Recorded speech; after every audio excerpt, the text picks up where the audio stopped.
সরকারি অনুমতির পরও এখনো বন্ধ সেন্ট মার্টিনে জাহাজ চলাচল। পর্যটক সংকটের অজুহাতে দ্বীপটিতে যাচ্ছে না কোনো জাহাজ। বিস্তারিত জানাচ্ছেন সহকর্মী আজিম নিহাত।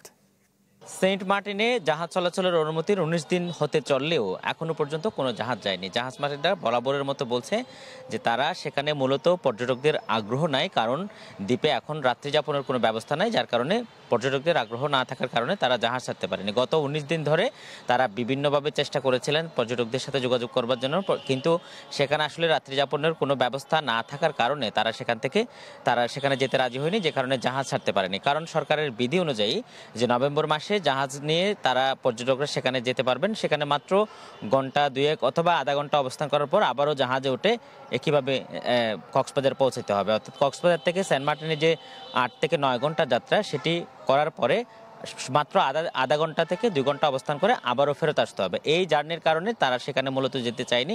তবে জাহাজ মালিকদের সাথে আমার কথা হয়েছে একটু আগেও, তারা যেটি বলছেন যে তারা ডিসেম্বরের ১ তারিখ থেকে মূলত জাহাজ চলাচল শুরু করবেন, কারণ ডিসেম্বরের ১ তারিখ থেকে দ্বীপে সেখানে রাত্রি যাপনের ব্যবস্থা যেহেতু রয়েছে, ফলে পর্যটকদের ইতিমধ্যেই তারা ১ ডিসেম্বর উপলক্ষে তারা সাড়া পাচ্ছেন এবং পর্যটকদের সাড়া পেয়ে তারা ইতিমধ্যে সব ধরনের প্রস্তুতি নিয়ে রেখেছেন এবং সরকারের প্রজ্ঞাপন অনুযায়ী ডিসেম্বরে পর্যটকরা যেতে পারবেন, ডিসেম্বর জানুয়ারিতে গিয়ে সেখানে থাকতে পারবেন, পরবর্তী সেখানে ফেরত আসতে পারবেন। অর্থাৎ থাকার যে বিষয়টি, রাত্রি যাপনের যে বিষয়টি, শুধুমাত্র ডিসেম্বর এবং জানুয়ারি মাসে, ফেব্রুয়ারি মাস থেকে পুরোপুরি আবারও বন্ধ হয়ে যাবে। তবে এই জাহাজ মালিক এবং পর্যটকদের যেই যাওয়া না আসার মধ্যে সবচেয়ে কষ্টে আছে দ্বীপের মানুষ, কারণ তারা যেটি বলছেন, তারা আসলে গত বছরও মাত্র ২ মাস ব্যবসা করে বাকি ১০ মাস তাদের চলতে হয়েছে। ফলে দ্বীপের মানুষের প্রধান যেহেতু এখন আয়ের উৎস হচ্ছে পর্যটন, সেক্ষেত্রে এই বাকি ২ মাস ব্যবসা করে বাকি ১০ মাস চলা তাদের পক্ষে অনেকটাই কঠিন হয়ে পড়ে।